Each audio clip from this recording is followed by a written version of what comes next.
ನೋಡಿ, ಇದು ಚದುರಂಗಿ ಗಿಡ ಅಥವಾ ಹುಣ್ಣಿ ಗಿಡ ಅಂತಾರೆ ನಮ್ಮ ಹಳ್ಳಿ ಕಡೆ ಎಲ್ಲ. ನೋಡಿ, ಈ ತರ ಪಿಂಕ್ ಕಲರ್ ಫ್ಲವರ್ ಬರುತ್ತೆ, ಮತ್ತೆ ಈ ಇದು ಬಿಡುತ್ತಲ್ಲ ಗಂಟೆ ಆ ಥರ ಹಣ್ಣು ಬರುತ್ತೆ ಕಪ್ಪಾಗಿ. ಅದನ್ನೆಲ್ಲ ನಾವು ಚಿಕ್ಕ ವಯಸ್ಸಲ್ಲಿ ತಿಂತಿದ್ವಿ. 90s ಕಿಡ್ಸ್ಗೆ ಆಲ್ಮೋಸ್ಟ್ ಎಲ್ರಿಗೂ ಗೊತ್ತಿರುತ್ತೆ ಇದನ್ನ ಹುಣ್ಣಿ ಗಿಡ ಅಂತಾರೆ ನಮ್ಮ ಹಳ್ಳಿ ಕಡೆ.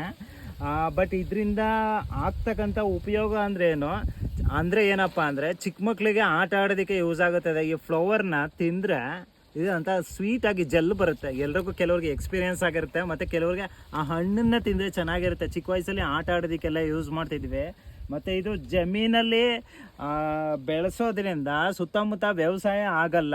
ಜೊತೆಗೆ ಇನ್ನೊಂದು ಇದರಿಂದ ಉಪಯೋಗ ಏನಂದರೆ, ನಿಮ್ಗೇನಾದರೂ ಬೇಲಿ ಥರ ಒಳಗಡೆಗೆ ಹಸುಗಳು, ದನಗಳು, ಕರುಗಳು ಏನಾದರೂ ಬರಬಾರ್ದು ಅಂತ ನೀವು ಏನಾದರೂ ಆಲೋಚನೆ ಇದ್ದರೆ, ಈ ಗಿಡನ ಬೆಳೆಸಿದ್ರೆ ದೊಡ್ಡದಾಗಿ ಬೆಳೆದು ಬಿಟ್ರೆ ಇದು ಒಂಥರ ಮುಳ್ಳು ಥರ ಎಲ್ಲ ಕೌಚ್ಕೊಬಿಡುತ್ತೆ, ಆ ಕಡೆ ಈ ಕಡೆ ಯಾರು ಓಡಾಡೋಕ್ಕಾಗ್ದಂಗೆ. ಸೊ ಆ ಥರ ಯೂಸ್ ಆಗೋದ್ರಿಂದ ನೀವು ಇದನ್ನು ಜಮೀನ್ ಹತ್ರ ದಿಂಡು ಅಥವಾ ಬದಗಳಲ್ಲಿ ಅಥವಾ ಬೇಲಿಗಳಲ್ಲಿ ಇದನ್ನು ಬೆಳೆಸ್ಬೋದು.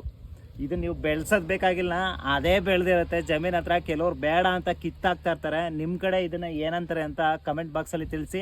ಈ ಗಿಡದ ಬಗ್ಗೆ ಇನ್ನೂ ಏನಾದರೂ ಹೆಚ್ಚಿನ ಮಾಹಿತಿ ಏನಾದರೂ ಬೇಕಾಗಿದ್ದರೆ ನನಗೆ ಮೆಸೇಜ್ ಮಾಡಿ ಡೈರೆಕ್ಟಾಗಿ. ಮತ್ತು ಇದ್ರ ಬೀಜ ಏನಾದರೂ ಬೇಕಾಗಿದ್ದರೆ ನಾನು ಕೊರಿಯರ್ ಮಾಡಿ ಕಳಿಸ್ಕೊಡ್ತೀನಿ. ಖಂಡಿತ ನನಗೆ ಮೆಸೇಜ್ ಮಾಡಿ ಡೈರೆಕ್ಟಾಗಿ.